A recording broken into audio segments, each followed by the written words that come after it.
अस्सलाम वालेकुम नाज़रीन, मैं हूं अल्ताफ बलूच। ग्वादर कुंटानी में रोज़गार जलाने की कहानी। जी हाँ नाज़रीन, आज हमारा यही मौजू है। आज हमारे पास ये एक अहम स्टोरी है जो सिर्फ ग्वादर की नहीं बल्कि रियासत और रियाया के दरमियान बढ़ती हुई खलीज की कहानी है। जी हाँ नाज़रीन, एक ऐसी कहानी जिसमें सायल जल रहे हैं, कश्तियों की लकड़ियां राख हो रही हैं और मजदूर की आंखों में समंदर से ज्यादा नमक आंसू बनकर चिपक रहा है। नाज़रीन, गुज़िश्ता हफ्ते ग्वादर के इलाके जीवनी कुंटानी में ज़िले इंतजामिया ने अचानक तेल के कारोबार पर पाबंदी आयद कर दी, जिसमें दर्जनों दुकानें बंद कर दी गई।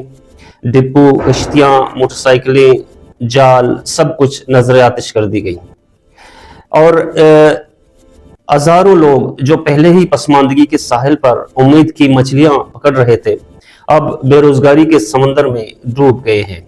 अब यहाँ लोग सवाल उठा रहे हैं कि रियासती इदारों की जिम्मेदारियां बस यही रह गए हैं।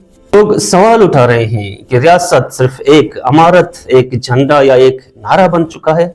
नहीं, रियासत एक वादा है अपने शहरियों से, एक अहद है तहफ़्फ़ुज़, इंसाफ और रोजगार का। नज़ीर आइन पाकिस्तान का आर्टिकल 9 खुद उसमें दर्ज है। आर्टिकल 9 कहता है कि किसी शख्स को उसकी जिंदगी या आज़ादी से महरूम नहीं किया जा सकता सिवाय कानून के मुताबिक। तो सवाल यह बनता है कि क्या किसी रियासत का इंतजामिया, क्या किसी रियासती इदारे किसी शहरी के कारोबार को जलाना, इसका जरिए माश खत्म करना कानून के मुताबिक है? क्या अवाम के इमलाक को राख में बदल देना रियासती इंतजामिया की ताकत का मुजाहिरा है या इसकी अखलाकी कमजोरी है? अगर वाकई कोई कारोबार गैर कानूनी था तो कानूनी रास्ते मौजूद थे या नहीं? कानूनी रास्ता बनाना अवाम का काम है या रियासती इदारों का, रियासती पार्लियामेंट का? लोगों को मजीद नोटिस दिया जाना चाहिए था, उनको सुनने का मौका दिया जा सकता था, मुतबादिल जरिए माश फराहम किया जा सकता था। मगर यहाँ क्या हुआ? नाज़रीन, यहाँ पर सिर्फ कानून को, आइन को पामाल नहीं किया गया।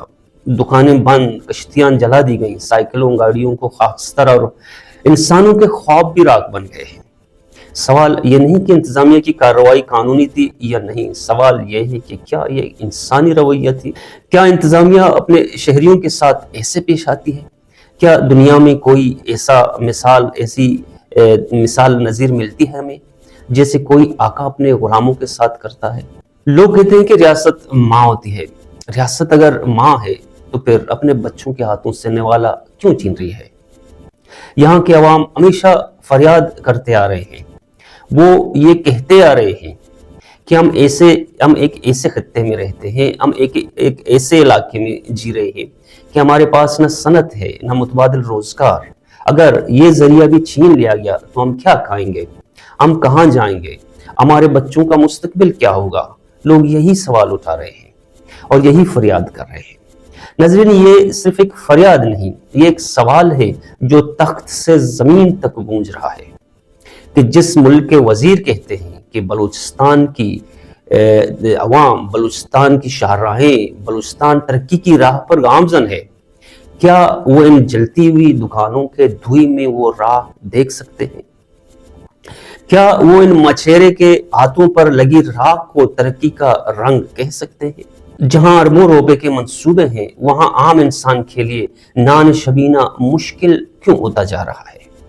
कुंटानी में करोड़ों की अवामी अमलाक को जलाना इज्तिमाई सजा है और इज्तिमाई सजा हमेशा जुल्म कहलाती है।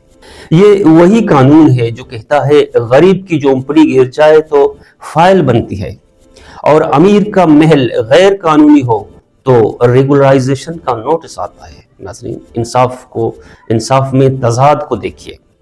क्या कानून सिर्फ कमजोर के लिए है? क्या इंसाफ सिर्फ ताकतवर के इशारे का नाम है? अगर मजदूर की कश्ती जलाना जुर्म नहीं तो फिर ऐवानों की करप्शन क्यों जुर्म नहीं है?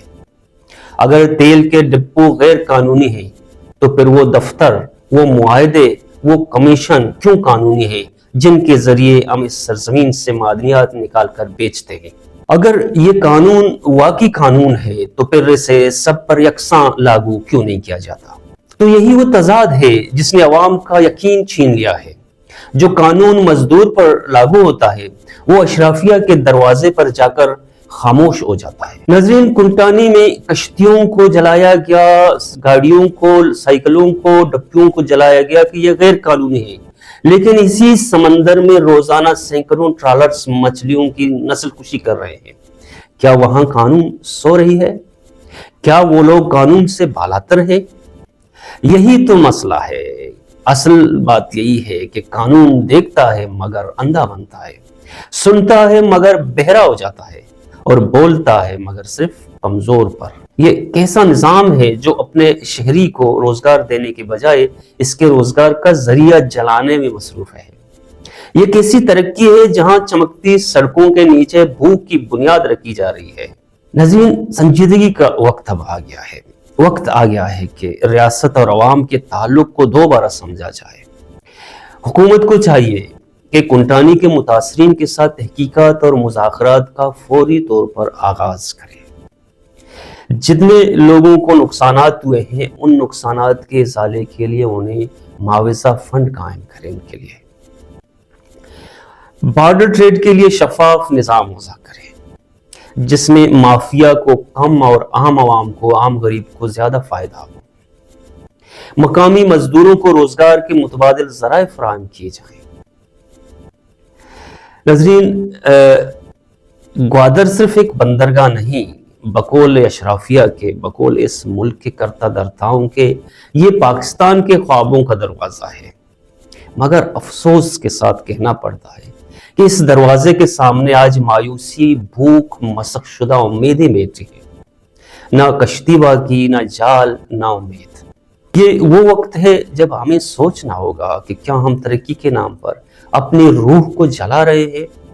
جب طاقتور قانون لکھتا ہے اور کمزور اس کی راکھ پر بیٹھ کر روٹی پکاتا ہے تو وہ ملک، نظام اور قوانین صرف نقشوں پر رہ جاتے ہیں، دلوں میں نہیں رہتے۔ ناظرین، سب سے تشویشناک بات میرے لیے یہ ہے کہ اس تباہی پر گوادر یا مکران یا بلوچستان بھر کے کسی بھی سیاسی جماعت نے یا میڈیا ہاؤسز نے یا ڈیجیٹل میڈیا نے، سوشل میڈیا نے، کسی نے بھی لب کشائی نہ کی، جو کہ انتہائی شرمناک عمل ہے۔ دوستو، ہم اپنے مظلوم عوام کی آواز بنیں گے۔ اگر یہ ویڈیو پسند آئی تو چینل کو سبسکرائب کریں، لائک کریں اور بیل آئیکن کو بھی دبائیں۔ اگلے ویلاگ تک اجازت دیں۔ اللہ حافظ۔